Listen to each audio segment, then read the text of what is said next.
ये है बहुजन संघटक प्रस्तुति।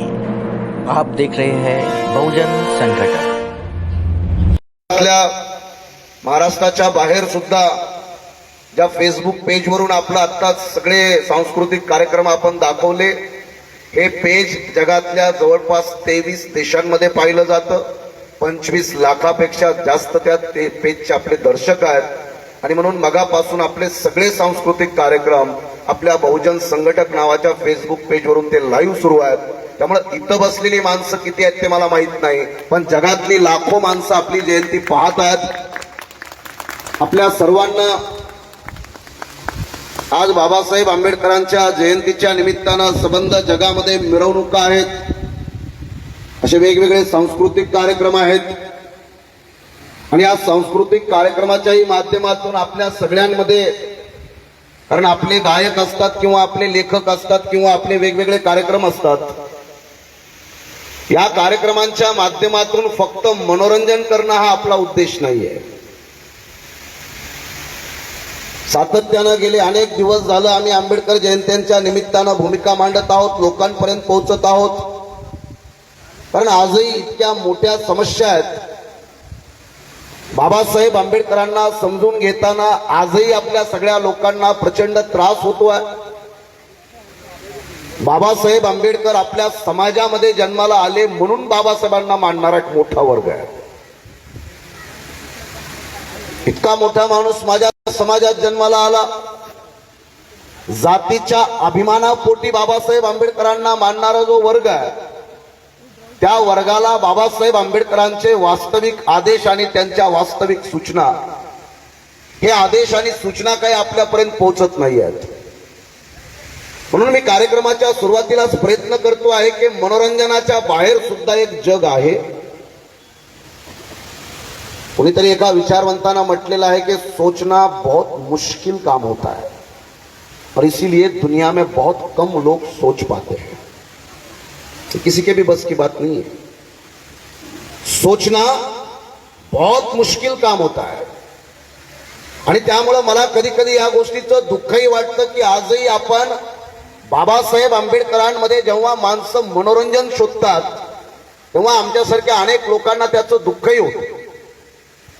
मनोरंजनाच्या पलीकडे बाबासाहेब आंबेडकरांचं एक वेगळं अस्तित्व आहे। त्या अस्तित्वाला, त्यांच्या संघर्षाला किमान 14 एप्रिलच्या निमित्तानं तरी आपण नीटपणे समजून घेतलं पाहिजे। जितके आपल्याकडे टीव्ही चॅनल्स चालतात, सगळ्या चॅनल्सचे मालक कोण आहेत? एबीपी न्यूज मालक त्याचा अविक सरकार, झी न्यूज त्याचा मालक सुभाष चंद्रा, IBN, CNN आणि हा टीव्ही टुडे 18चा ग्रुप, आज तक असेल, तेज असेल, या सगळ्या चॅनलचा मालक मुकेश अंबानी। एका एका चॅनलच्या मालक्या कुणाकडे आहेत, ते काय दाखवतात, काय दाखवलं पाहिजे, आता कुठंतरी अशामध्ये काही मालिका निर्माण झाल्या, काही न्यूज मध्ये बातम्या यायला लागल्यात। आपल्या सर्व समाजाला या गोष्टींचा अंदाज येणं गरजेचं आहे। इथं उपस्थित अनेक कुटुंबातली मुलं किंवा मुली चांगल्या चांगल्या मास्टर डिग्री कोर्सेस केलेली असतील, IIT, IIM सारख्या अत्यंत मान्यता प्राप्त संस्थांमधून डिग्र्या घेतलेली मुलं आणि मुली आहेत। डिग्र्या भरपूर आहेत, पण त्यांना नोकऱ्या मिळतील का याची खात्री राहिलेली नाही।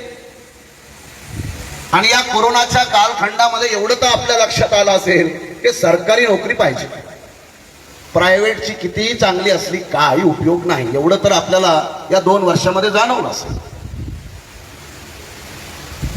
बाबासाहेब आंबेडकरांच्या जयंतीच्या निमित्तानं ठाणे जे आहे ते सध्या एक मोठं केंद्रबिंदू आहे। महाराष्ट्रातला एक मोठा नेता राज ठाकरे नावाचे काल परवा ठाण्यात आले आणि काहीतरी उत्तर द्यायची सभा या ठिकाणी घेऊन गेले। म्हणून सगळ्या महाराष्ट्रामध्ये आता ठाण्याकडे लोकांचं, बऱ्याच लोकांचं लक्ष आहे। तर त्यांना काय उत्तरं द्यावी, कारण त्या प्रत्येक गोष्टीला आपल्याला नीटपणे समजून घ्यावं लागणार आहे। माझ्यासारख्या या परिवर्तनाच्या आंदोलनात काम करणाऱ्या लोकांना वाटतं की किमान एप्रिल महिन्यात तरी बाबासाहेब आंबेडकरांच्या विचारांचं जागरण झालं पाहिजे. बाकी मी अशी माणसं बघितली आहेत की ते वॉशरूमला टॉयलेटला जातात तरी सुद्धा मोबाईल हातात असतोच. शक्य नाही आहे आता. झोपण्यापर्यंत मोबाईल असतोच. युट्यूब असेल, फेसबुक असेल, ट्विटर असेल, टीव्ही चॅनल्स असतील. आता IPL चे क्रिकेट मॅच चालू आहेत किंवा टीव्हीवर आता 7 ते 10 महिला मंडळाचा खास कार्यक्रम असतो, नवरा माझ्या मुठीत ग. त्यामुळे 7 ते 10 म्हणजे तुमच्या आवडीचा कार्यक्रम. रिमोट आपल्या हातात. एक महिला आपल्या नवऱ्याला बोलवते. आता मला माहिती नाही तुम्ही बोलवता की नाही. एक महिला आपल्या नवऱ्याला असं सुकसुक करते आणि त्याला म्हणते फक्त बोट हलवतो. तो बिचारा चुपचाप येतो. म्हणतो काय काय नाही म्हणे, माझ्या बोटात पॉवर आहे का नाही ते चेक करत होते. पॉवर कमी तर झाली नाही आहे म्हणे, जा. त्यामुळे आम्हाला या सगळ्या गोष्टींची कल्पना आहे. बाबासाहेब आंबेडकरांच्या जयंतीच्या निमित्तानं काही लोकांचं डोकं IPLच्या क्रिकेट मॅच मध्ये असेल. ठाण्यामध्ये मी बोलत असल्यामुळे मला याची काळजी आहे की आपल्यातल्या अनेक लोकांनी काल परवा आता महिनाभरापूर्वी एक चित्रपट आला गंगूबाई, आवडीनं पाहिला असेल. त्यातल्या त्यात बिचारीचा डान्स पाहिला असेल. सगळ्यांनी आपण चित्रपट पाहतो. त्या चित्रपटामध्ये कामठीपुऱ्याचं वर्णन केलेलं आहे. आणि बाबासाहेब आंबेडकरांच्या जयंतीच्या निमित्तानं हा माझा पहिला संदेश आहे. या कामठीपुऱ्यामध्ये बाबासाहेब आंबेडकरांनी भाषण केलेलं आहे. या कामठीपुऱ्यातल्या वेश्या व्यवसाय करणाऱ्या महिलांनी बाबासाहेब आंबेडकरांना 2,500 रुपयाची थैली आणून दिली होती. गंगूबाई होती की नाही माहित नाही त्यावेळेस. कामठीपुऱ्यातल्या महिलांनी 2,500ची थैली आणली. बाबासाहेब आंबेडकरांनी घेतली नाही. बाबासाहेब आंबेडकरांकडे जुगल किशोर बिर्ला नावाचा हा आदित्य बिर्लाचा आज्जा पंजा, हा आदित्य बिर्लाचा आज्जा पंजा सुद्धा 10 लाख रुपयाची थैली घेऊन गेला. जसा दिलीप कुमार गेला, दिलीप कुमार सुद्धा बाबासाहेबांकडे गेला. पट्टे बहादूर गेला बाबासाहेबांकडे. या महाराष्ट्रात ज्यांनी तमाशा जन्माला घातला ते पट्टे बापूराव बाबासाहेब आंबेडकरांना पैसे घेऊन गेलेले आहेत. बाबासाहेब आंबेडकरांनी कामठीपुऱ्यातल्या महिलांचे पैसे घेतले नाहीत. बाबासाहेब आंबेडकरांनी दिलीप कुमारचे पैसे घेतलेले नाहीत. जो जुगल किशोर बिर्ला बाबासाहेब आंबेडकरांना 10 लाख, आता तुम्हाला 10 लाख काही वाटणारच नाही. तो जेव्हा सोनं 5 रुपये तोळा होतं ना तेव्हा 10 लाखाची डिमांड आहे बाबासाहेब आंबेडकरांना. मी काय म्हणतो जुगल किशोर बिर्ला की बाबासाहेब एकच काम करा, तुमच्या समाजाचा काय उद्धार करायचा तो करा, फक्त आमच्या वेदावर ग्रंथांवर टीका करू नका. आणि बाबासाहेब त्याच्या 10 लाख रुपयाला बुटाच्या ठोकरीनं उडवतात. मला इथं उपस्थित सर्व समाजातल्या घटकांना मी एक खास गोष्ट सांगण्यासाठी उभा आहे. आणि ती गोष्ट तुम्हाला व्हॉट्सअप युनिव्हर्सिटीत भेटणार नाही याची मला खात्री आहे. टीव्ही चॅनल्स तर दाखवणारच नाही. आपल्यातल्या कित्येक लोकांना या गोष्टीचा अंदाजा नाहीये की थोडा अंदाजा यावा म्हणून मी आपल्याला सांगतोय की बाबासाहेब आंबेडकरांकडे 3 कुत्रे होते. बाबासाहेबांकडे एक टॉम्बी, एक पीटर, आता कोणाचं नाव असलं तर फक्त भांडण करू नका, आणि एक कुत्री होती. त्या कुत्रीचं नाव होतं मोनिका.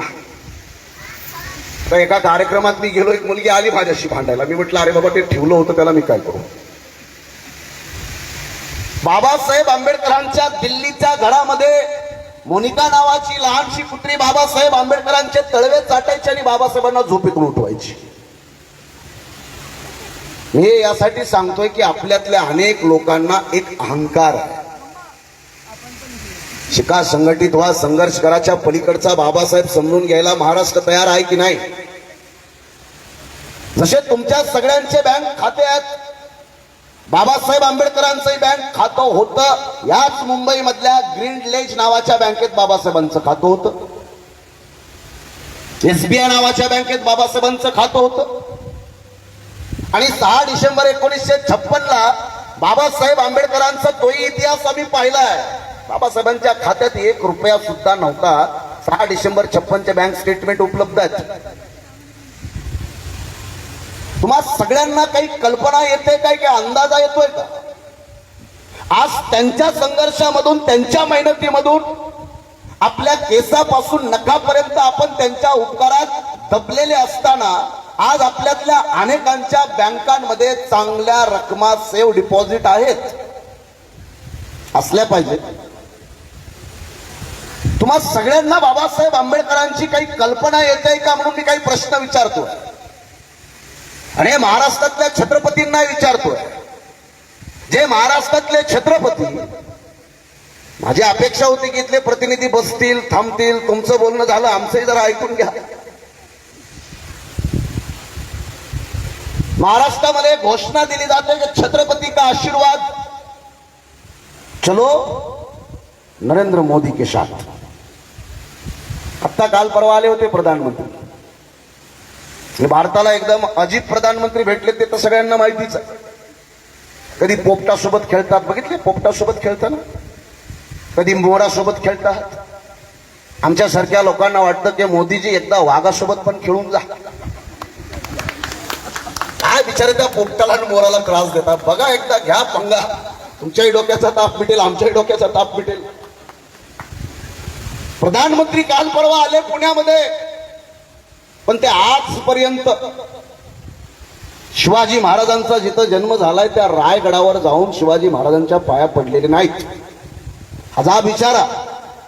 महाराष्ट्रातल्या छत्रपतींनो, महाराष्ट्रातल्या हिंदुत्वाच्या विचारावर प्रेम करणाऱ्या लोकांना आमचं सांगणं आहे, आम्हाला स्वतःला वाटतं की शिवाजी महाराजांचं प्रधानमंत्र्यांना दर्शन घेतलंच पाहिजे. का नाही घेत?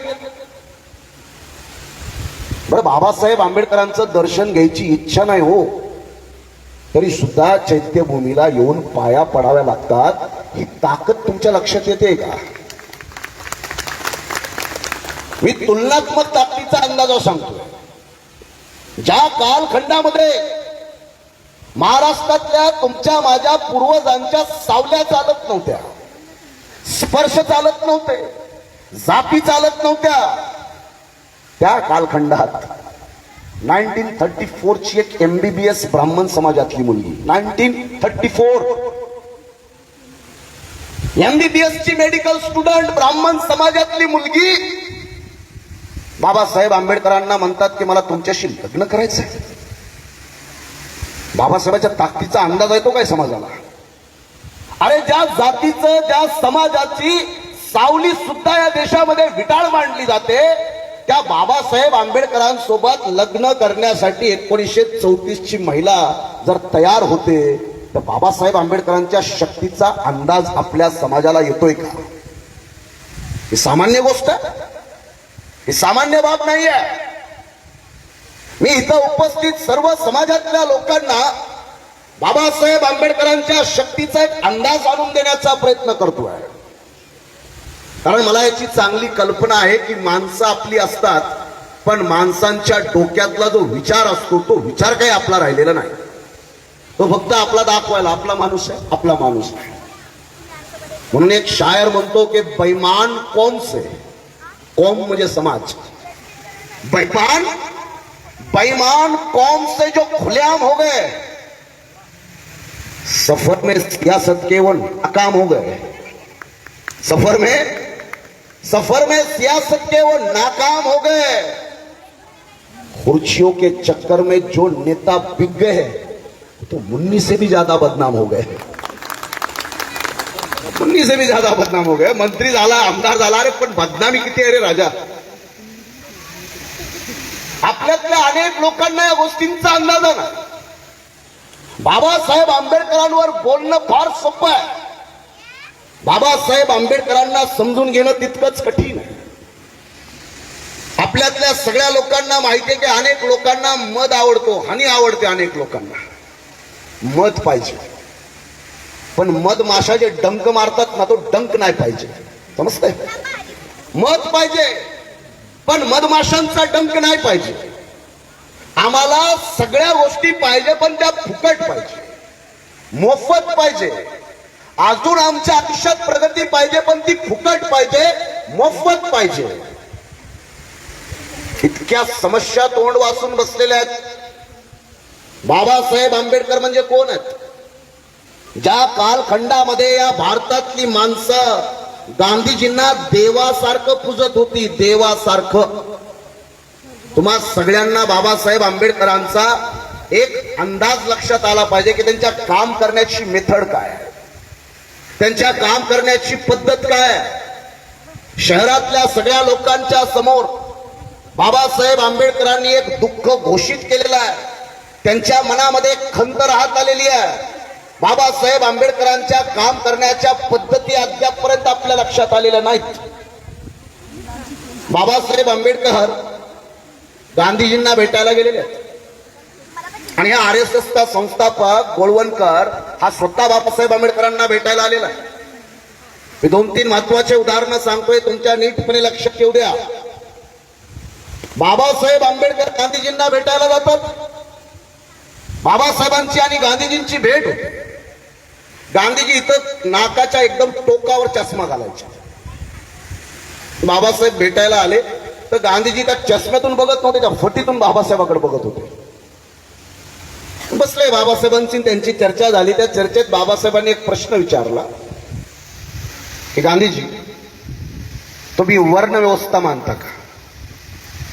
तर गांधीजींना ठरल्याप्रमाणे उत्तर दिलं, मी हो, मी मानतो. मग बाबासाहेबांनी आपले 4 बोट त्यांच्या डोळ्यासमोर घेतले आणि बाबासाहेब आंबेडकर म्हटले, तुम्ही उभी वर्ण व्यवस्था मानता? ब्राह्मण, क्षत्रिय, वैश्य आणि शूद्र अशी उभी वर्ण व्यवस्था मानता की अशी आडवी वर्ण व्यवस्था मानता? ब्राह्मण असला हरकत नाही, क्षत्रिय असला हरकत नाही, वैश्य असला हरकत नाही, शूद्र असला हरकत नाही, पण हे चौघही समान असले पाहिजे. असे एकमेकांच्या उरावर नाही मी बसू देणार. काय म्हणतात बाबासाहेब? वर्ण व्यवस्था मानता, उभी मानता की आडवी मानता?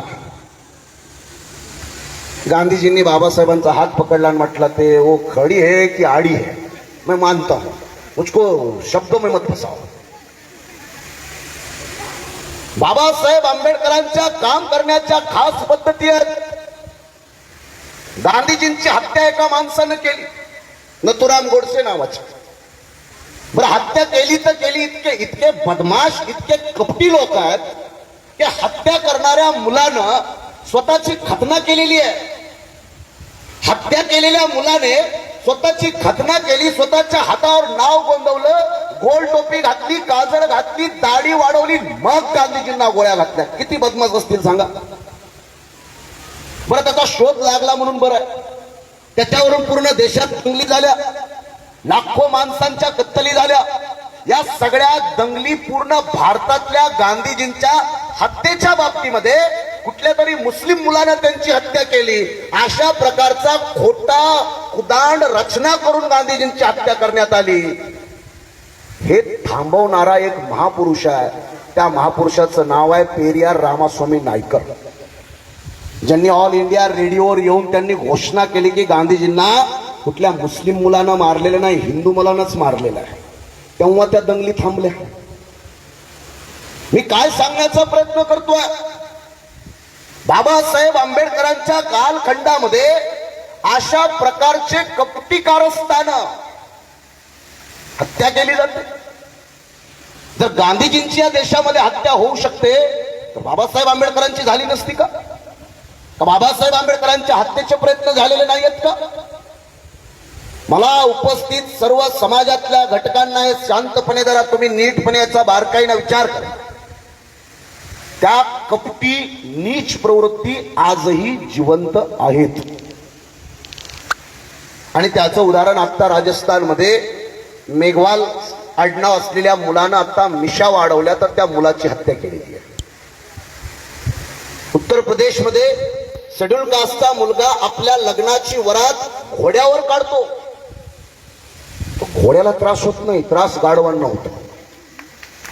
घोडा असं नाही म्हणत माझ्या पाठीवर हे कोण बसलं, गाढवं म्हणतात हे घोड्यावर कसं काय बसलं. ही 2022 मधल्या गोष्टी आहेत. आता आपल्यासारख्या लोकांनी आपण काय, आता प्रधानमंत्र्याला काय प्रेमपत्र लिहायचं का? आपण प्रधानमंत्रीजी कृपया मिशा वाढवण्याची परवानगी देण्याबाबत लिहायचं पत्र. मिशा कुणी वाढवायचं? दरबार जातीच्या लोकांनी. मिशा कुणी वाढवायच्या? ठाकूर जातीच्या लोकांनी. हे आता 8 दिवसापूर्वीची हत्याकांड सांगतोय मी. हे काय 1000 वर्षापूर्वीच 100 वर्षापूर्वीची गोष्ट नाही आहे. आपल्यातल्या अनेक लोकांना या गोष्टीचा आणखी अंदाज आलेला नाही. बाबासाहेब आंबेडकर कशा पद्धतीनं माणसांना, विरोधकांना नागडं करतात, त्यांची ती टेक्निक आपल्या समाजाला लक्षात येत नाहीये. बाबासाहेब आंबेडकरांना एका माणसानं घोषणा केली. जेव्हा बाबासाहेबांना धर्म परिवर्तनाची घोषणा केली तर एका माणसानं पेपरमध्ये अग्रलेख लिहिला आणि काय घोषणा केली बाबासाहेबांच्या घोषणेवर? शेणातले किडे कधी शेणात मरत नसतात. बाबासाहेबांवर त्यांनी टिप्पणी केली. बाबासाहेब जेव्हा म्हणतात की मी हिंदू म्हणून जन्माला आलो पण मरणार नाही, तर त्यांच्यावर एक माणूस टीका काय करतोय? शेणातले किडे शेणात मरत असतात. मग बाबासाहेबांनी अग्रलेख लिहून त्याला उत्तर दिलं आणि बाबासाहेब म्हणाले काही हरकत नाही, मला किडे म्हणण्याच्या नादात तुम्ही तुमच्या धर्माला शिंत म्हणलं.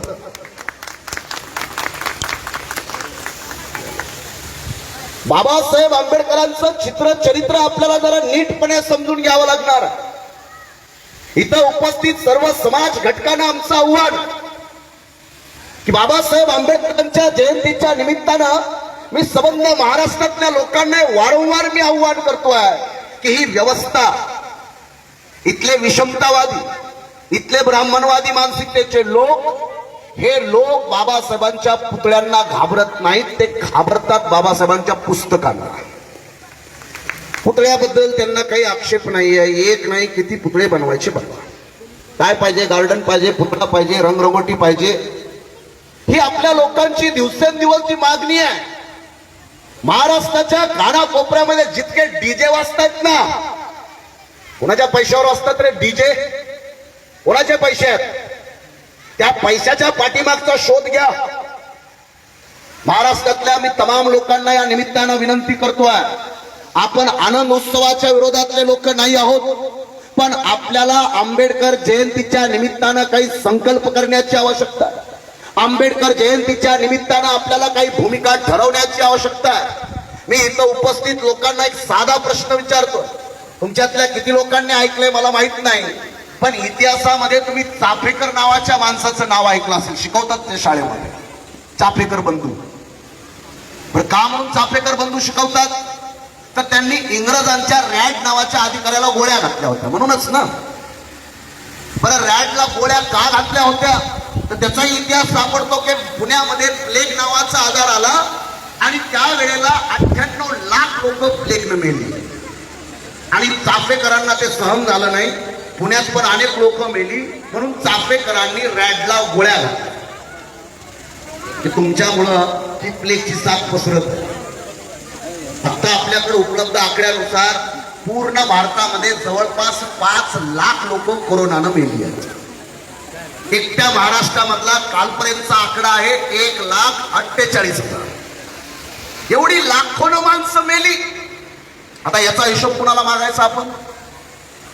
जेव्हा चाफेकर गोळ्या घालतो तर त्याला आम्ही क्रांतिकारक घोषित करायचं आणि दुसऱ्या बाजूला लाखो लोक मरतात, आपल्याच कुटुंबातली माणसं मेली आणि प्रत्येक माणसाची मानसिकता मी पाहिली. प्रत्येक माणूस एकच गोष्ट बोलत होता, माझा उपचार प्रायव्हेट हॉस्पिटलमध्ये झाला पाहिजे. सरकारी हॉस्पिटलमध्ये जायची हिंमत होती? सरकार आहे कोणाची इच्छा? गव्हर्नमेंट हॉस्पिटलमध्ये उपचार करण्याची इच्छाच नाही. इथं उपस्थित एकाही माणसाची ही बिलकुल मानसिकता नाहीये की माझा मुलगा, माझी मुलगी म्युन्सिपाल्टीच्या शाळेत शिक्षण घ्यायला जावी. बिलकुल नाही. ती प्रायव्हेटच इंग्लिश स्कूलमध्ये गेली पाहिजे. मग सरकारी शाळांचा काय खार घालायचा? एकाही सरकारी शाळेमध्ये अनेक सरकारी शाळा उकिरड्यावर आहेत. अनेक म्युन्सिपाल्टीच्या शाळांची अवस्था पहा. मी का बोलत आहे? कारण बाबासाहेब आंबेडकर या सगळ्या गोष्टींचा विरोध करणारे महापुरुष आहेत. या सर्व गोष्टींचा विरोध करून त्यांनी तुमच्या माझ्यासाठी काही महत्वपूर्ण ठोस विचार आपल्याला दिलेले आहेत. त्या विचारांचं आपण सगळ्यांनी आजच्या दिवसाच्या निमित्तानं स्मरण केलं पाहिजे आणि कमीत कमी 14 एप्रिलला तरी बाबासाहेबांना समजून घेऊया. बाबासाहेब आंबेडकरांचा आवाका आवाका शब्द वापरतोय मी. बाबासाहेब ऑक्सफर्ड आणि कोलंबिया युनिव्हर्सिटीचे स्टुडंट आहेत. ऑक्सफर्ड आणि कोलंबिया या भारतातल्या समाज व्यवस्थेनं बाबासाहेब आंबेडकरांना संस्कृत शिकण्यावर बंदी आणली. पण बाबासाहेब इतके जिद्दी आहेत की ते जर्मनीमध्ये जातात आणि बोन युनिव्हर्सिटीमध्ये संस्कृत शिकतात आणि संस्कृत शिकून येऊन भारतात येतात, थांबत नाहीत. बाबासाहेब आंबेडकरांना प्रोफेसर जॉन दिवे नावाचे बाबासाहेब आंबेडकरांचे शिक्षक आहेत, प्राध्यापक आहेत. त्यांच्या आधिपत्याखाली, नियंत्रणाखाली बाबासाहेबांनी शिक्षण घेतलं. एक प्रोफेसर जॉन दिवे आहेत, एक प्रोफेसर सेलिकमन आहेत, एक प्रोफेसर कॅनन आहेत. मी त्यांची नावं मुद्दाम घेतोय. अनेक भाषणात बाबासाहेब म्हणतात की प्रोफेसर जॉन दिवे यांचा जर मृत्यू झाला तर त्यांचा एक ना एक शब्द मला मुखदगत आहे, मी त्यांचं भाषण जशाला तसं करू शकतो. इतकं प्रोफेसर जॉन दिवेवर बाबासाहेबांचं प्रेम, त्यांचे शिक्षक. पण तरी सुद्धा बाबासाहेबांनी या तिघांनाही आपला गुरु निवडलेलं नाही. बाबासाहेब आंबेडकरांनी आपला गुरु कोणाला निवडलं? माळी जातीमध्ये जन्माला आलेल्या ज्योतिराव फुल्यांना बाबासाहेब आंबेडकर आपलं गुरुत्व बहाल करतात. बाबासाहेब आंबेडकरांचा एकूण जो विचाराचा आवाका आहे, तुम्ही कुठल्याही बाबासाहेबांचे कोटेशन पहा. बाबासाहेबांचं एक अत्यंत गाजलेलं पुस्तक what Gandhi and Congress have done to the untouchables. हे पुस्तक बाबासाहेब आंबेडकरांनी एका विधवा महिलेला समर्पित केलेलं आहे. ही तीच विधवा आहे ज्या विधवा महिलेकडे बाबासाहेब आंबेडकर लंडन मध्ये रेंटनं राहत होते, किरायानं राहायचे. लेडी एफ नाव आहे तिचं, फॅनी. फॅनी महाराष्ट्रातल्या लोकांना माहिती नाही. फॅनीचे अनेक पत्र आहेत, महाराष्ट्र शासनानं प्रकाशित केले आहेत. बाबासाहेब आंबेडकरांसोबत लग्न करण्यासाठी आणि बाबासाहेब आंबेडकरांना ख्रिश्चन करण्यासाठी मिल्ड्रेड ड्रेशर नावाची अमेरिकेतून एक महिला आलेली आहे. मिल्ड्रेड ड्रेशर उपलब्ध आहे, तिचे फोटो उपलब्ध आहेत, तिचा इतिहास उपलब्ध आहे. बाबासाहेब आंबेडकरांचा उपचार करण्यासाठी, ट्रीटमेंट करण्यासाठी फ्रान्स मधून एक डॉक्टर यायची. त्या डॉक्टर महिलेचं नाव आहे मॅडम बसत्या. हे सगळ्या इतिहासात उपलब्ध आहे. आपली माणसं त्या बाबासाहेब आंबेडकरांच्या संघर्षाला समजून घेत नाही आहेत. आपण सगळे भावनिक झालेलो आहेत आणि त्या भावनेच्या भरात बाबासाहेब आंबेडकरांच्या संघर्षाची, विचारांची जी वास्तविकता आहे, त्या वास्तविकतेपासून लोक फार दूर चाललेले आहेत.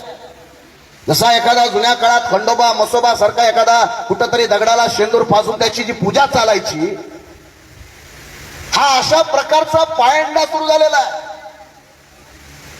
म्हणजे एखाद्याला आपलं दैवत बनवायचं, आपला माथा टेकायचा आणि घोषणा द्यायची, जब तक सूरज चांद रहेगा. आपलं काम संपलं, आता सोडलं आपण आता निसर्गावर. आपली काय जबाबदारी आहे? बाबासाहेबांचं यासाठी सुद्धा वाद झालेल्या जोसेफ मॅझिनी सारख्या एका विचारवंतासोबत. जोसेफ मॅझिनी सारखा विचारवंत म्हणायचा की विचार अमर असतात, अमर, ते मरत नसतात.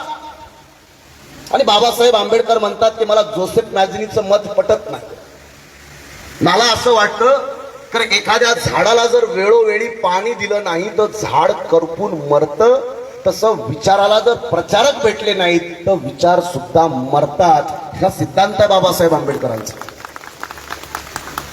आणि म्हणून आपल्या महाराष्ट्रातली परिस्थिती बिकट.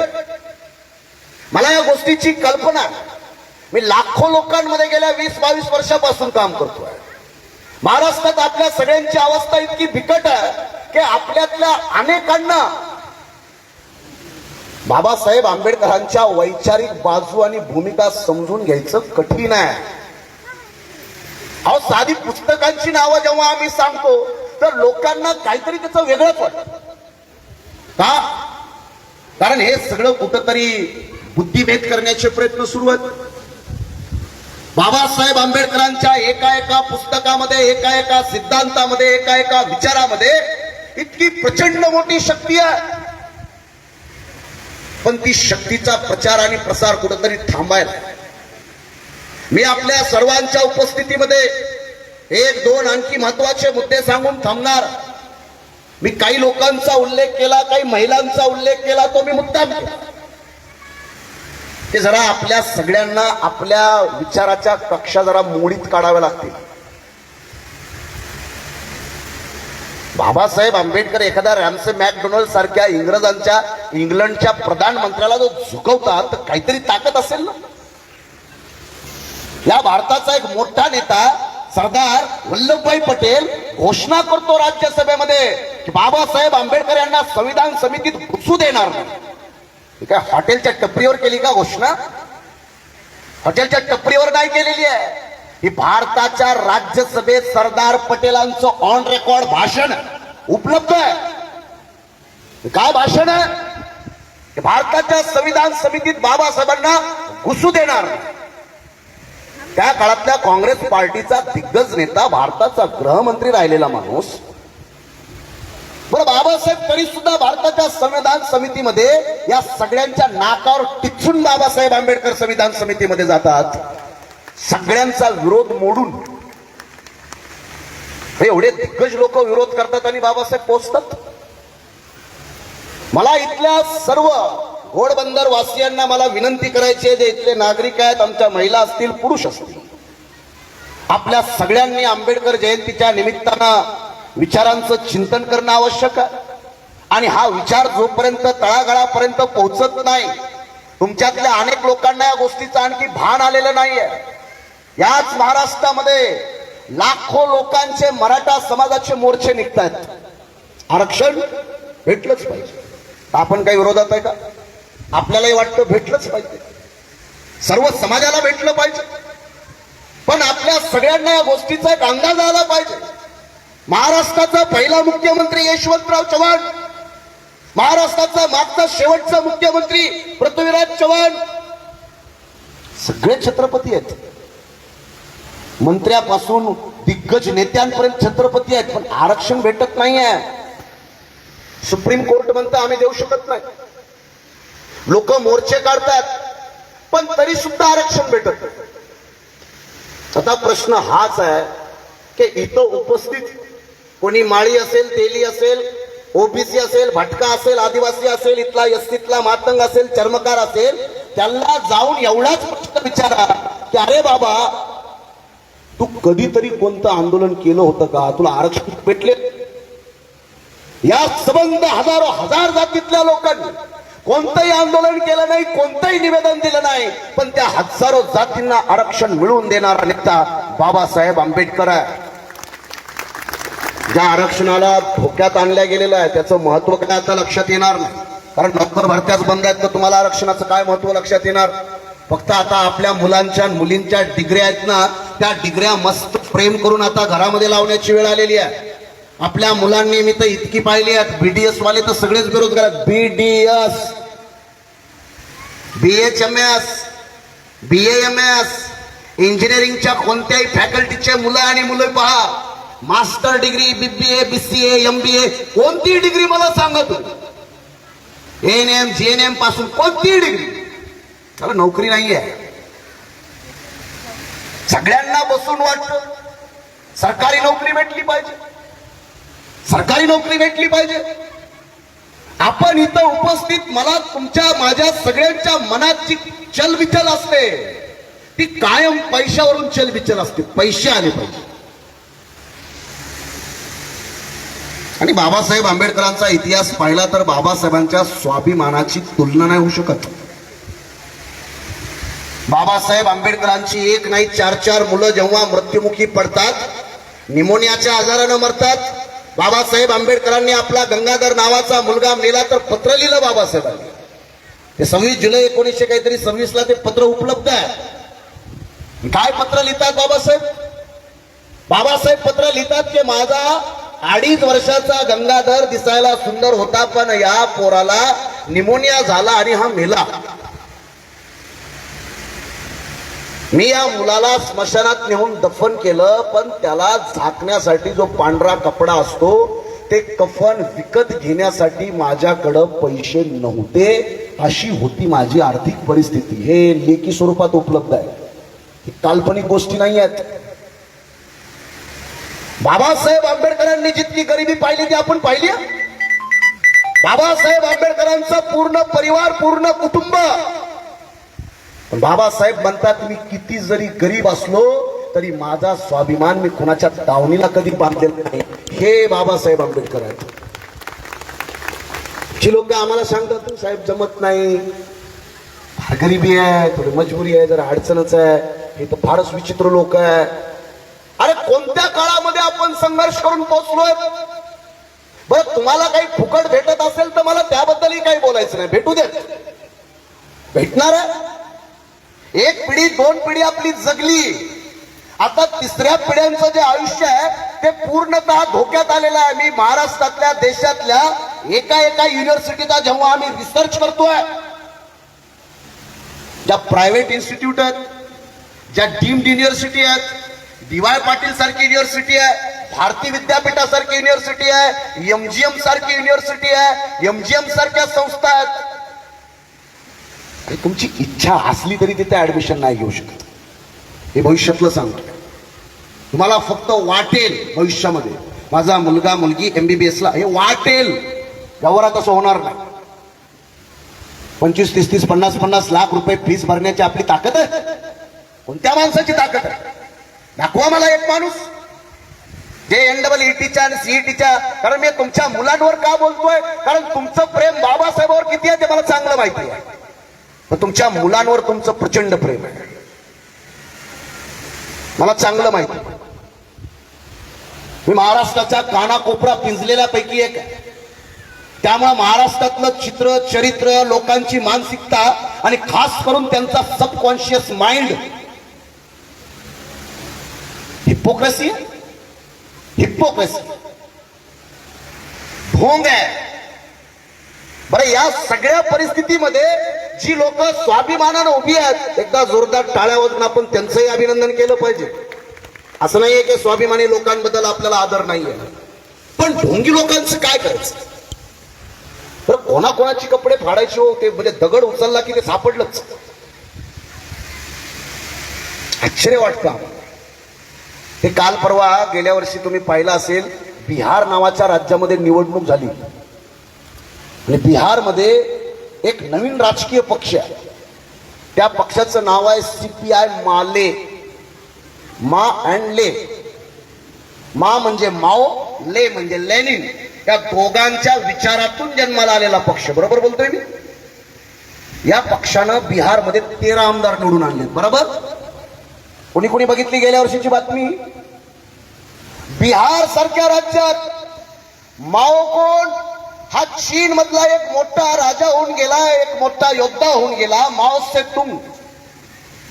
आणि लेनिन कोण? हा रशिया मधला एक राष्ट्राध्यक्ष होऊन गेला, लेनिन. हे रशियाचं, ते चीनचं. त्या दोघांच्या विचारावर बिहारमध्ये लोक काम करतात आणि 13 आमदार निवडून आणतात. हे परिस्थिती काय? आणि आपलं पुतळा झाला पाहिजे. किती शोभला असता भीम नोटावर, टायन कोटावर. एक माणूस माझ्याकडे आला, मला साहेब सही करा. मी म्हटलं काय रे बाबा? राष्ट्रपतीला निवेदन द्यायचं. मी म्हटलं काय? 1000 रुपयाच्या नोटावर बाबासाहेबांचा फोटो छापलाच पाहिजे. मी म्हटलं आता मी नाही म्हटलं तर हे माझ्या विरोधात बोंबाबोंब करेल. मी चुपचाप सही केली. आलाच पाहिजे. का नाही आला पाहिजे? जर अमेरिकेतल्या नोटावर अमेरिकेतला महापुरुष बेंजामिन फ्रँकलिनचे फोटो छापले जातात, तर भारतामध्ये बाबासाहेबांनी ज्यांनी रिझर्व्ह बँक ऑफ इंडियाचं निर्माण केलं, त्या बाबासाहेबाच्या नावावर नोटा नाही आहेत. याचं दुःख तुम्हालाही आहे, मलाही आहे. पण मी त्या लोकांना म्हटलं, बरं हे नोटा छापण्याचे अधिकार तुझ्याकडे आहेत का माझ्याकडे? चल आपण दोघं मस्त नाक्याच्या हॉटेलवर बसूया, सपट परिवार महाचर्चा बिना खर्चात, तू पण कर मी पण करतो. ही लोकांना सेन्स यायला तयार नाहीये. अरे बाबासाहेब आंबेडकर नोटावर येतील पण कधी? जेव्हा भारताच्या संसदेमधले 272 खासदार तसा ठराव पास करतील तेव्हा ते येईल.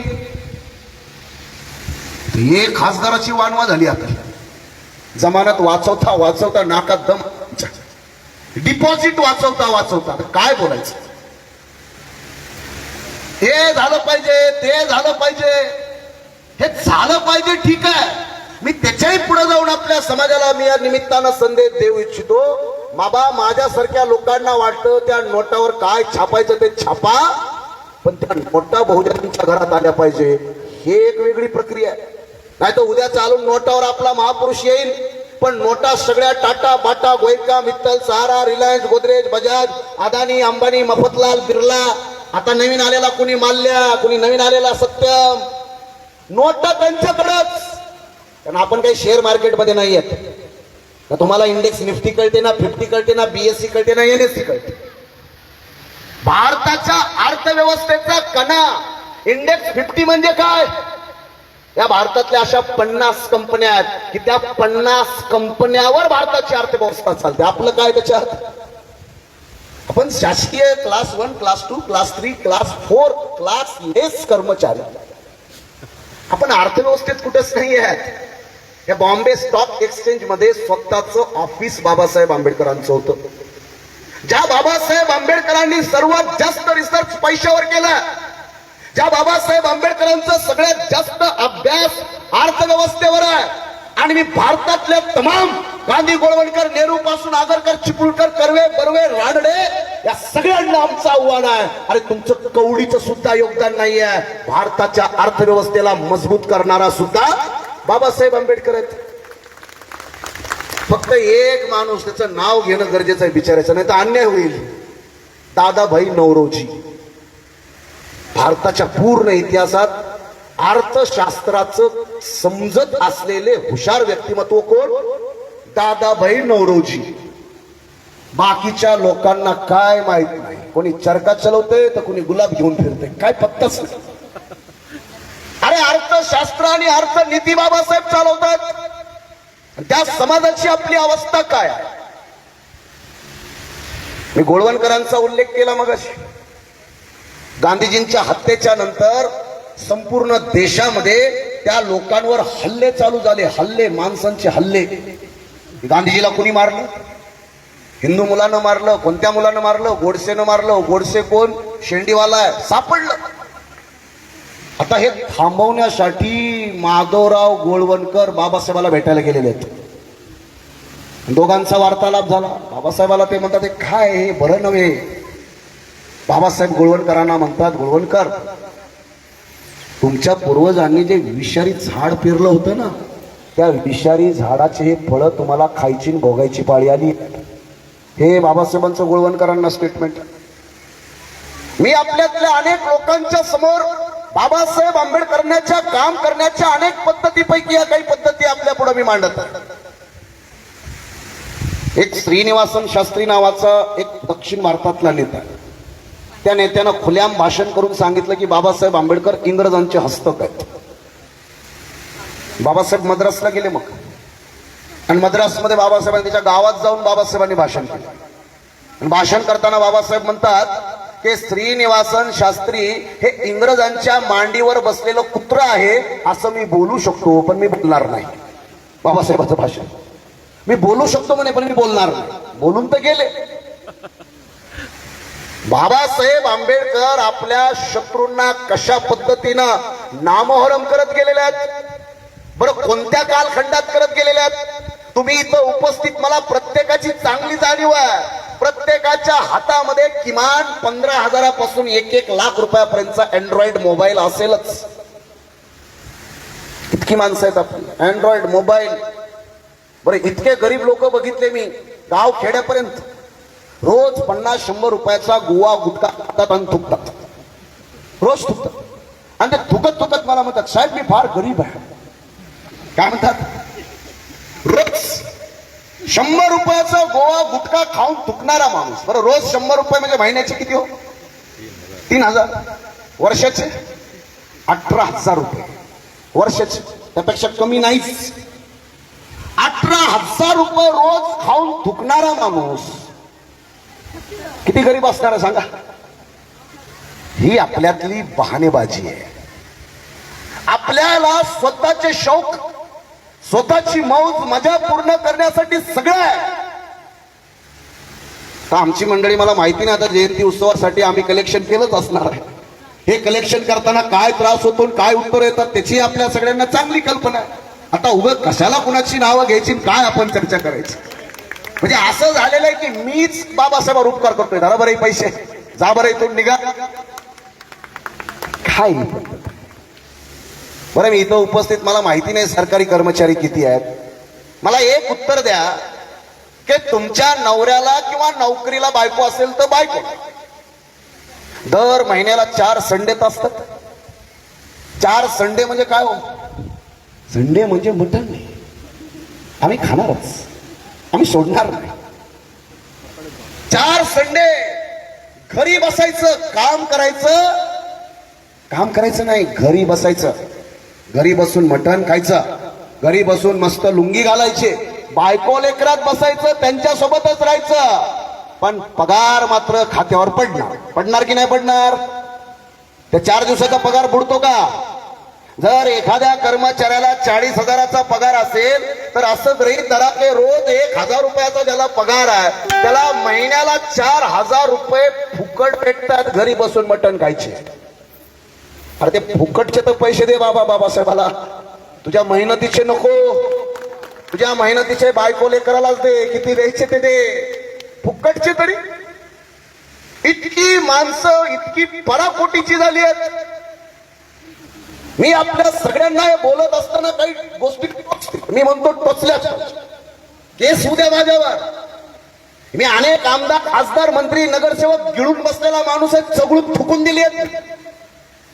भीती नाही वाटत आम्हाला. आणि बाबासाहेब आंबेडकरांचा विचार प्रस्थापित करण्यासाठी आम्हाला मरण आलं तरी आम्ही मागं हटणार नाही आहेत. आम्ही अशा विचारानं पेटलेली माणसं, फरक नाही पडत, जे होईल ते होईल. कारण आपण जे काम करतो आहोत, खूप लोक आहेत. बाबासाहेबांनी हे सगळ्या लोकांना बोलले. बाबासाहेबांचं एक अत्यंत गाजलेलं भाषण आहे, ते भाषण मी त्यांच्या शब्दात सांगेन. बाबासाहेबांनी ते हिंदी भाषेमध्ये केलं. बाबासाहेब आंबेडकर म्हणतात की भारत के लोगों को पेड़ पौधों में भगवान नजर आता है. येतो की नाही? वड सावित्री, पांढरा दोरा, वडाचं झाड आणि ओवाळणी आपली चालू असते. बरं, ओवाळणी चालू असते. आता ठीक आहे, ग्रामीण भागात तरी ती वडाची झाडं उपलब्ध आहेत. मुंबई, त्यातल्या त्यात आपली दादर, नायगाव या पट्ट्यातली जी मुंबई आहे, दक्षिण मध्य मुंबई, घनदाट लोक वस्ती, वडाचं झाड बघायला नाही भेटत. पण मुंबईच्या महिला सोडतात का? प्लास्टिकचं झाड आणतात. पण वड सावित्री होणारच. आणि हे महिला मंडळ वडाच्या झाडाला फेऱ्या मारतं. मग हिचा नवरा दारुडा असला तरी चालतो, हिचा नवरा मारहाण करणारा असेल, अन्याय करणारा असेल, तिला अपमानित करणारा असेल, काय अत्याचार, अॅट्रॉसिटी, काय डोमेस्टिक व्हायलन्स म्हणायचं ते म्हणा, पण तरी सुद्धा महिला मंडळ देवाला साकडं घालतं. देवा, 7 जन्म हेच मॉडेल भेटलं पाहिजे. अरे 1 जन्म तरी बदल बाबा. बरं, अशा प्रकारची जर व्यवस्था, पुरुषांना जर एखादा असा सण असता तर मला पूर्ण खात्री आहे पुरुषांनी काय साकडं घातलं असतं. हसायलेत बघा. 7 जन्म बिलकुल नाही. दर वर्षी नवं भेटलं तर बघा. याच्यातला विनोदाचा भाग बाजूला ठेवा, पण मला याच्यातला एक महत्वाचा मुद्दा सांगायचा आहे. झाडाची पूजा करणारा देश आहे, सापाची पूजा करणारा, नागपंचमी करणारा देश आहे, बैलाची पूजा करणारा, बैल पोळा करणारा देश आहे. अरे मुंग्यांच्या वारुळाची पूजा करणारा, मुंग्यांची पूजा करणारा देश आहे. आणि देवांच्या बाबतीत तर न बोललेलं बरं बाबा. जिथं जाईल तिथं दगडन शेंदूर आणि सुरू आहे कार्यक्रम, त्याची काही मोजदादच नाही.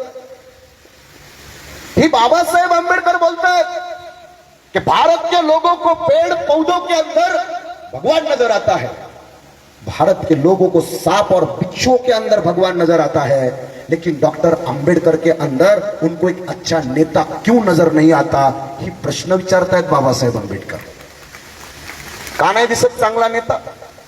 नाही नाही, ते बाबासाहेब हुशार आहेत, पण ती जरा हलक्या जातीचे, ते जरा वेगळ्या जातीत जन्माला आले. माणूस खूप हुशार आहे, खूप विद्वान आहे, पण त्याची जात जी आहे ही अवस्था आहे. जात टोचते. जातीमुळे बाबासाहेब आंबेडकरांकडे पाहण्याचे दृष्टिकोन, अरे तुमचे किती, ज्यांची नावं घेतोय ना, बाबासाहेबांच्या नखाची सुद्धा बरोबरी नाहीये, हे पहिल्यांदा नीट समजून घ्या. ही व्यवस्था आहे, त्या व्यवस्थेत काही गोष्टी आम्हाला बोलाव्या लागतात. मी इथं उपस्थित आमच्या महिला मंडळांना विनंती करतो, आणि ती बाबासाहेबांनीच केलेली आहे. बाबासाहेब आंबेडकर म्हणतायत की आपल्या महिला वांजोट्या राहिल्या चालतील, पण गुलाम मुलांना पैदा करणं बंद कर, बंद करा. काय म्हणतात बाबासाहेब? की बिनकामाची माणसं आपापल्या आईच्या गर्भात मेलेली बरी आहेत, कशाला ती जन्माला घालताय? गुलाम माणसं, छोट्या छोट्या गोष्टीला बळी पडणारी माणसं, छोट्या आमिषांना बळी पडणारी माणसं. बाबासाहेब आंबेडकरांना नागपूरच्या 1942च्या अधिवेशनामध्ये हे भाषण करावं लागलेलं आपल्या महिला मंडळाला उद्देशून. त्या महिला मंडळाला पटतंय की मला माहित नाही, अहो माणसं ही माणसं नाहीये तो आपली. यांना जो बिअर बार बुक करून दिली त्याची आहे तो, काय नाही पाहिजे आपल्याला. सत्ता आणि संपत्तीतला हिस्सा नाही पाहिजे, दारू पाहिजे. कारण एका ठिकाणी मी गेलो, कुठंतरी वाचलं होतं आम्ही, दारू सोडा. तर एक दारुडा माझ्याकडे आला आणि मला म्हणता, साहेब तुम्ही खोटं बोलता. असं बाबासाहेब कुठं बोललेत मला दाखवा. आता मी काय म्हणलं, पुस्तकं घेऊन फिरतो का बाबा म्हणलं सोबत? नाही ना, मला दाखवा. असं बोललेच नसतील. बरोबर म्हणलं, काय बोलले असतील? ते दारू आणि सोडा असं बोलले असतील. बरं, मी काही दारूच्या विरोधात नाही बाबा, मला माहिती आहे ही लोक बुद्धाचं ऐकत नाहीत. आपण कोण आहे बाबा? भीमराव हल्लीपुरी नावाचा आमचा शायर म्हणतो की नोटों के घने घने बादलों में बिकते हैं, नोटों के घने घने बादलों में बिकते हैं, ईमान जिनका कच्चा है वो तो पलों में बिकते हैं, और बनाया जिनको भीम ने दुनिया खरीदने के काबिल, अफसोस वो लोग दारू की बोतलों में बिकते हैं. वाईट अवस्था आहे. मी दारूंचाच एकदा शोध घेतला, मी सगळ्या दारूचा, ग्लेफिएट विस्की पासून, टकीला पासून, त्या सगळ्या मॅकडोनल्ड पासून इतक्या इतक्या प्रकारच्या दारू पाहिल्या. मी एक हेनरी डुड्डोगन नावाची दारू शोधली बाबा. त्या दारूच्या 1 लिटर बॉटलची किंमत 12 कोटी रुपये. जरा पाहून बघा, युट्यूबला बघा, गुगलला बघा. हेनरी डुड्डोगन टकीला 105, 1 बॉटलची किंमत 9 कोटी रुपये. ग्लेफिएट विस्की एक बॉटलची किंमत 10 लाख रुपये. चला, मी आंबेडकर जयंतीच्या निमित्तानं शुभेच्छा देतो की अशी दारू पिणारा समाज जन्माला यावा. घरदार किडण्यासहित विका. अरे दारूत सुद्धा जातीवाद. अरे काय रे, 90च्या चपट्या नो, पण त्या 90 रे तुमच्या 90 रुपयाच्या 90च्या चपट्या घेऊन फिरणारी माणसं, तिथं सुद्धा जातीवाद आहे. हे दारू कोण पेतच नाही, हे तुमच्यासाठीच आहे, भटक्यासाठी, ओबीसी साठी. वंचित प्या ते दारू. ते लोक पेत नाहीत, ते दारू बघत पण नाही, त्यांना माहित पण नाही याची नावं. क्लास आहे, क्लास. प्रत्येक गोष्टीमध्ये क्लास आहे. वेर इज आवर क्लास?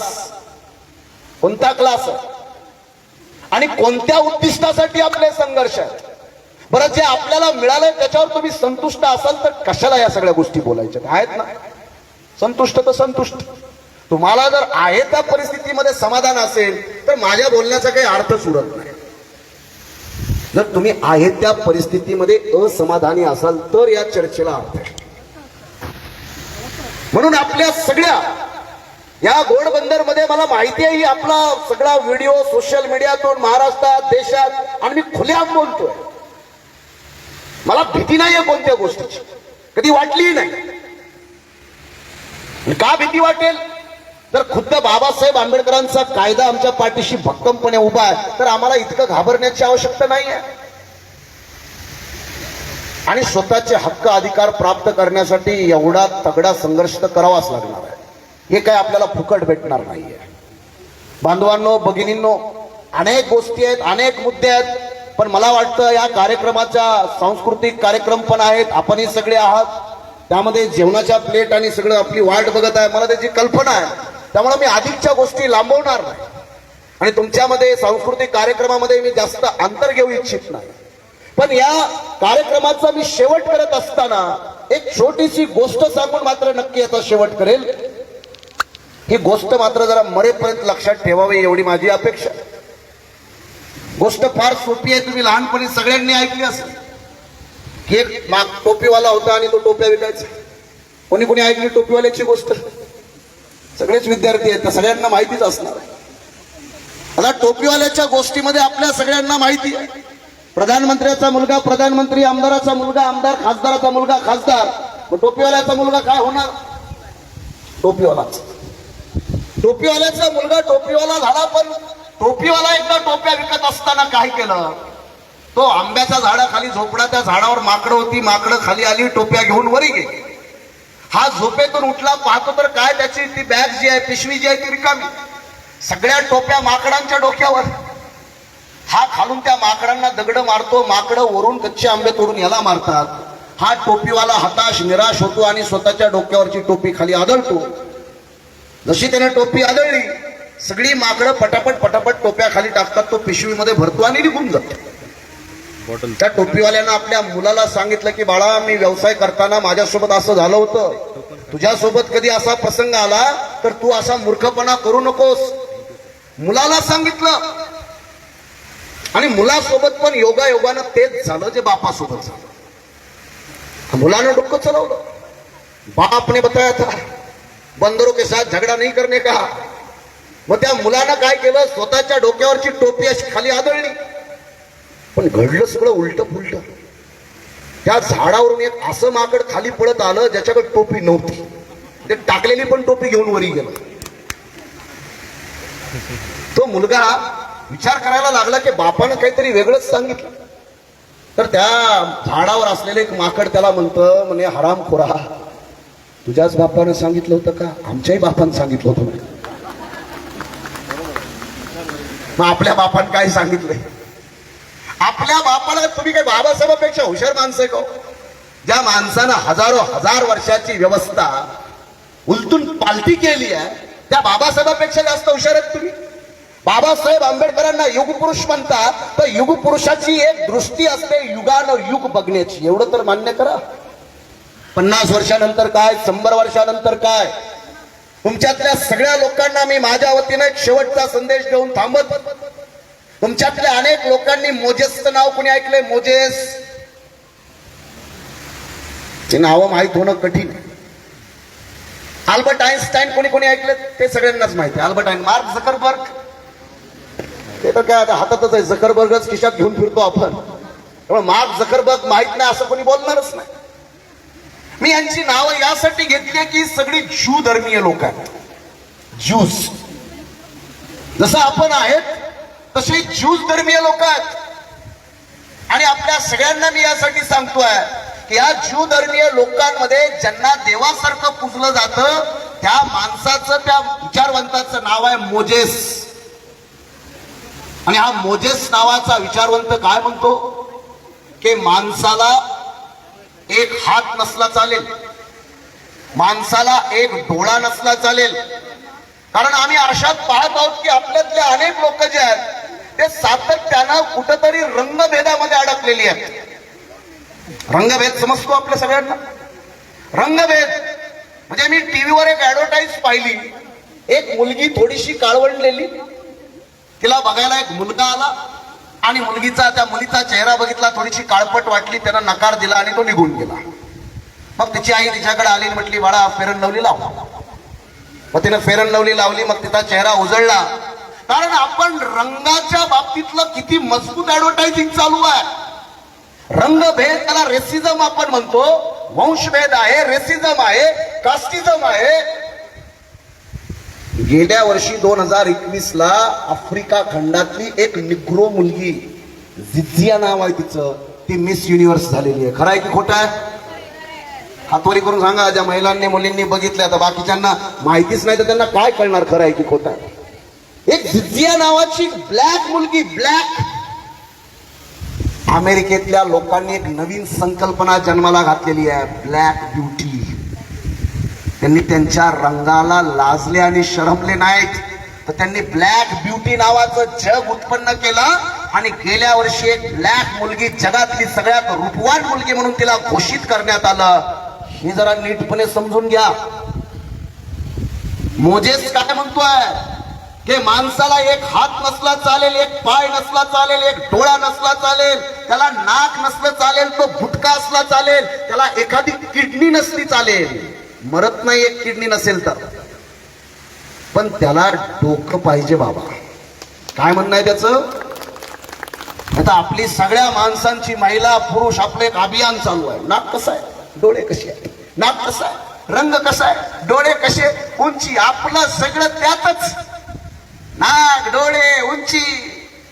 एक गाणं ऐकलं मी 4-5 वर्षापूर्वी, पाहिजे मला रीतीवाला नवरा पाहिजे, पुन्हा ॲटोवाला नवरा पाहिजे. खरं आहे की खोटं आहे? आणि एवढे मस्त नाचतात लोक. रीतीवाला काय वाळू खाती का काय त्याच्यासोबत? रीतीवाला नवरा पाहिजे हे आपल्यातल्या अनेक लोकांना समजायलाच तयार नाही. भगवान ने इसको धरती पे भेजा मगर भेजे में भेजा ही नहीं भेजा. झालंय बाबा, जन्माला आले ताडीच्या झाडासारखं दिसायला, चांगलं आहे, नाक आहे, डोळे आहे, 6 फूट आहे, करतं काय? काय नाही, झाडावर राहून पाला खातो. डोकं आहे का ते तपासा पहिले. बाबासाहेब आंबेडकरांना सिम्बॉल ऑफ नॉलेज म्हणायचं, आणि त्या बाबासाहेब आंबेडकरांच्या मुलांना, त्या बाबासाहेबांच्या अनुयायांना बाबासाहेबांच्या एका पुस्तकाचं नाव माहीत नसावं, याच्यापेक्षा काय मोठी शोकांतिका. 1916 बाबासाहेब आंबेडकरांनी पहिला थिसिस लिहिलाय. Thesis, caste in India, origin, genesis, mechanism, development. बाबासाहेबांच्या मी पुस्तकाचं नाव सांगतो, ऑथेंटिक. 1918 मध्ये बाबासाहेबांनी आणखी एक थिसिस लिहिला. थिसिसचं नाव आहे small holdings in India and the remedies. 1918 मध्ये. 1923 ला तो प्रॉब्लेम ऑफ रुपीज. 1936 ला एनालिसिस ऑफ कास्ट. 1939 ला फेडरेशन वर्सेस फ्रीडम. 1942 ला Mr Gandhi and the emancipation of untouchables. 1946 ला who were the Shudra, who were the untouchables, what Gandhi in Congress have done to the untouchables, revolution versus counter revolution. अनेक पुस्तकं. पुस्तकांची नावं माहित नाही. तर बाबासाहेब जिंदाबाद, जब तक सूरज चांद रहेगा, ही अवस्था आपल्या समाजाची. काय बदल होणार आहे? कोणता बदल होणार आहे? आणि किती दिवस ते ढोंग आपण करणार आहोत? मला हे पूर्ण विश्वासानं, काही लोकांना खटकत असेल तरी हे बोलणं गरजेचं आहे.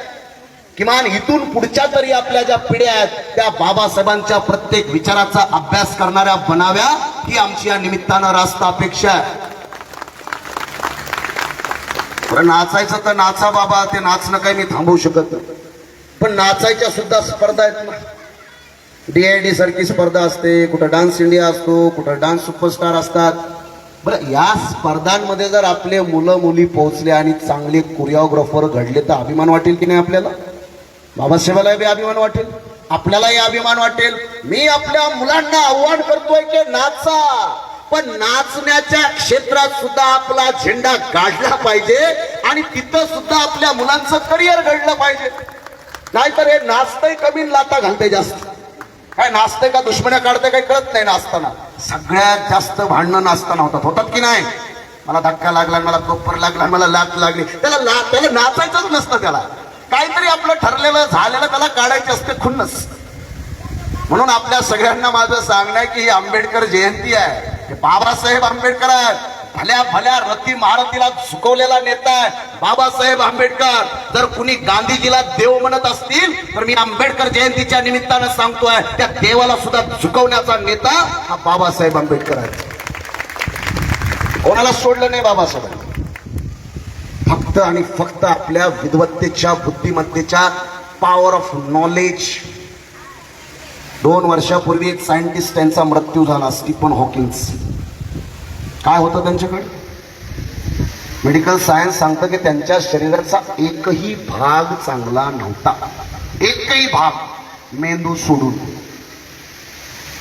फक्त मेंदूच्या बळावर जगामध्ये प्रगती करणारे जी लोक आहेत, हा मोजेसची आयडिओलॉजी आहे. मोजेसच्या नंतर एक दुसरा माणूस जन्माला आला ज्याचं नाव आहे जीजस. जीजस सगळ्यांना माहिती आहे, येशू ख्रिस्तांना जीजस म्हणतात.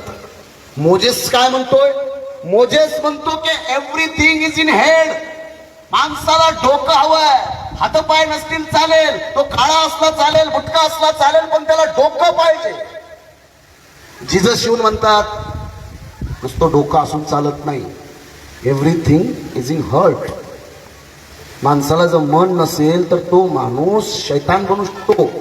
तो हुशार असू शकतो पण लाखो लोकांचा जीव घेणारे अणुबॉम्ब बनवणारे सायंटिस्ट ते पण हुशारच होते ना, पण त्यांनी लाखो लोकांचा जीव घेतला तर असली हुशारी उपयोगाची नाही.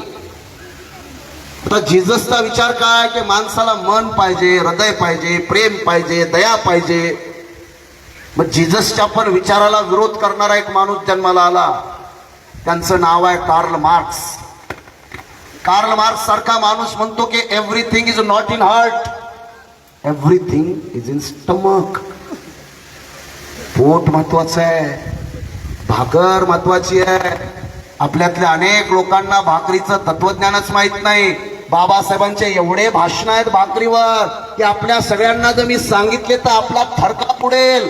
बाबासाहेब आंबेडकर म्हणतात भाकर भाकर करणं हे कुत्र्याचं लक्षण आहे. भाकर कुत्र्याला सुद्धा मिळते, पण कुत्र्याला फेकलेल्या शिळ्या भाकरी मिळतात, त्याला इज्जतीची भाकर भेटत नाही.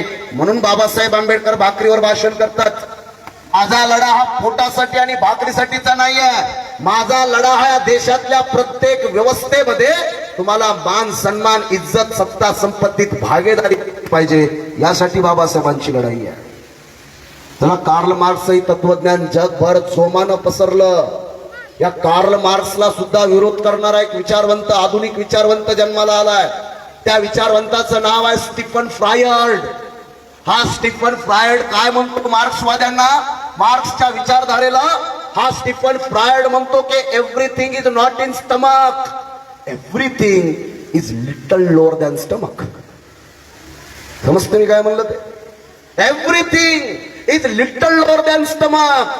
पोटाच्या थोडं खाली ज्या माणसाच्या वासना आहेत त्या वासना म्हणजे सगळं काही आहे.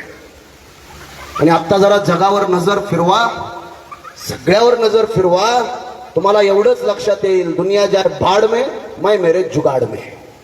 अशा जुगाडू लोकात आंबेडकर वाद प्रस्थापित करणं इतकं सोपं राहिलेलं नाहीये. म्हणून आपल्या सगळ्यांना आमची विनंती, अशा अनेक प्रकारचे लोक आहेत, अनेक प्रकारचे विचार आहेत. या सगळ्या विचारांच्या आधारावर तुम्हाला वाटतं की माणसं अशी का वागतात, अरे ती अशी वागतात कारण त्यांच्यासाठी काम करणारी एक यंत्रणा आहे. त्यामुळे आपण सगळेजण ज्यांना ज्यांना बाबासाहेब आंबेडकरांच्या विचाराचं राज्य निर्माण करायचं आहे, जरा एकदा हात वर करून म्हणून दाखवा तुमची काही संमती आहे की नाही. का उगा आपलं बसायचं म्हणून बसलेत? आहे का संमती या सगळ्या गोष्टींना? बाबासाहेब आंबेडकरांच्या विचारांचं राज्य ज्यांना निर्माण करायचं आहे त्या सगळ्या लोकांना भीमराव अल्लीपुरी नावाचा एक शायर म्हणतो की राजा बनो, शासक बनो, नायक तो बनो. राजा बनो, शासक बनो, नायक तो बनो. कब तक मांगोगे यार, देने वाले दायक तो बनो. कब तक मांगोगे यार, देने वाले दायक तो बनो. इस देश का संविधान तो लिखा है तुम्हारे बाप ने, मगर तुम संविधान चलाने के लायक तो बनो. आहे का आपली लायकी संविधान चालवायची? संविधान तो अच्छा है मगर चलाने वाला मनु का बच्चा. उगे आपले लोक मला येऊन सांगतात आर्टिकल 1 मध्ये हे, 13 मध्ये असं आहे, 17 मध्ये तसं आहे, 19 मध्ये हे आहे. त्या आर्टिकलच्या स्तुती आणि प्रशंसा करणाऱ्या टोळ्या, त्या सगळ्या टोळ्यांना आमचं सांगणं आहे की शेवटी त्या अंमलबजावणीचा प्रश्न करणार कोण? सगळ्या प्रकारचे कायदे आहेत, पण अंमलबजावणी करणारी ताकद आपल्या विचारांची नाही आहे. म्हणून आपण सर्वजण कुठल्याही प्रकारचा विचार न करता बाबासाहेब आंबेडकरांच्या एक कलमी विचारांवर ठाम विश्वास ठेवा. आणि आपण सर्वजण येणाऱ्या काळामध्ये वंचित बहुजनांचं आणि आंबेडकरी विचारांच्या लोकांचं राज्य महाराष्ट्रापासून देशापर्यंत बनू शकतं याच्यावर ठाम विश्वास ठेवा. अरे तुमच्या सावल्या चालत नव्हत्या राजे हो, आता प्रस्थापित लोक तुमच्या पाया पडायला मजबूर झालेले आहेत. ही ताकद या देशामध्ये निर्माण होत चाललेली आहे. म्हणून फक्त इथं उपस्थित माझ्या तरुणांना मी शेवटचा संदेश देईन. तरुणांनो, सगळ्यांना माझी विनंती आहे की खचून जाऊ नका. हे कठीण काम आहे, पण या कठीण कामामध्ये खचून जाऊ नका. राजपाट, राज, सत्ता, पैसा, संपत्ती आणि खुर्ची आणि प्रतिष्ठा फुकट्यांना भेटत नाही, भिकाऱ्यांना भेटत नाही. मंदिराच्या बाहेर सुद्धा जो भिकारी उभा असतो ना, देवाला पैसे मागत नाही, तो मंदिरात आलेल्या माणसांना पैसे मागतो. त्या भिकाऱ्याला सुद्धा माहित असतं की माणूस मला काहीतरी देईल, ते मंदिरात बसलेला मला काही देईल का नाही त्याला खात्री नाही. भिकाऱ्याला जेवढी अक्कल आहे तेवढी अक्कल आपल्याला यावी एवढीच अपेक्षा करतो. आणि तरुणांना सांगू इच्छितो की हिम्मत ना हार, अभी उम्मीदों की आस बाकी है. हिम्मत ना हार, अभी उम्मीदों की आस बाकी है. और कुछ लोगों में ईमान का एहसास अभी बाकी है. और कैसे ना पूरा होगा सपना बाबा साहब का. सच्चे भीम सैनिकों की सांस अभी बाकी है. सच्चे भीम सैनिकों की सांस अभी बाकी है. जय भीम, जय शिवराय, खुदा हाफिज.